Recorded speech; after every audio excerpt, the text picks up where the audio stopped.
I only want karma. I only want what's mine, what's meant for me to have. I'm happy with what I've done thus far. I could leave now and be totally happy. I'm on film for life. And I have the ability to put a memory into somebody's head, to a child's head, like Cooley High did for me. You know what I'm saying? I can affect somebody. That's what I wanted. Now, if I get more, then I'm blessed. But if I get less, I'm cool. You know what I'm saying? They can't take anything from me. I don't want for me. I want for my people. You're not making money until you're making money when you're not working. I didn't make no money when I didn't do a show. You see what I'm saying? I had to work to get the money every time. When I'm not in the show, and the show is still, they go, how you keep yourself off your own show? Oh, they don't understand that. Right. I'm like, cause this motherfucker on automatic pilot.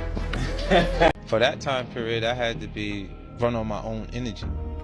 You know, I had to convince myself that I'm gonna make it. You know, regardless of how people felt at that time. And what it does is it makes you feel like, well, it made me feel like there's gonna be points that people are gonna mistake my confidence for arrogance, because they don't understand the process I went through. And how much I had to believe in myself in order to make these things happen. If you come to me as an addict and you say, I got such and such, and I ask you, what does it do for you? And you say it numbs the pain, then my question is, where did you develop the pain? What happened?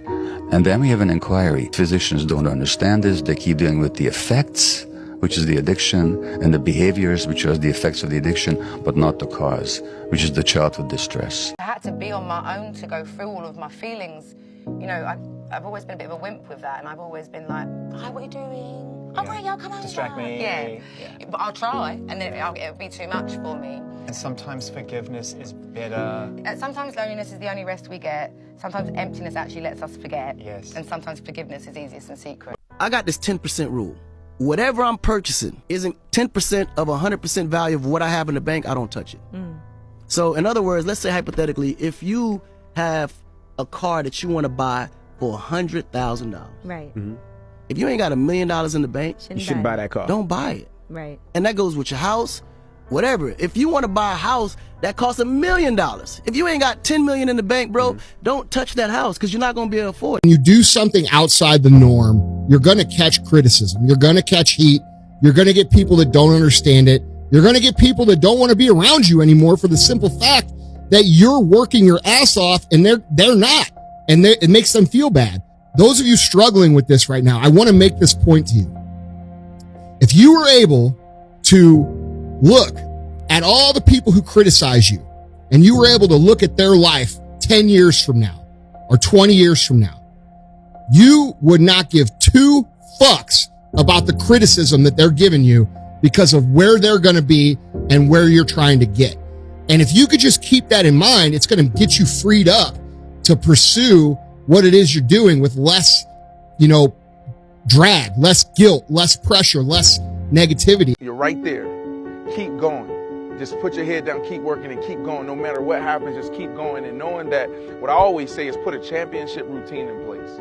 Whatever that routine is, you wake up every single day, and that's what holds you accountable. No matter if you win or you lose, no matter how you feel, just that eventually it's going to pay off for you. The reason I could say black and white, you know what I'm saying, because I grew up a black kid. That's who I am. I'm a black man. You know what I'm saying? When I talk about things I don't understand about white people, is because being a kid, if you didn't grow up in their neighborhood, you don't know all the answers. But I think I'm figuring, I don't know, somewhere we all are missing the point. I'm hearing reverends and everybody speak about religion, and you got all these separate camps. But God is just one camp, man. And until,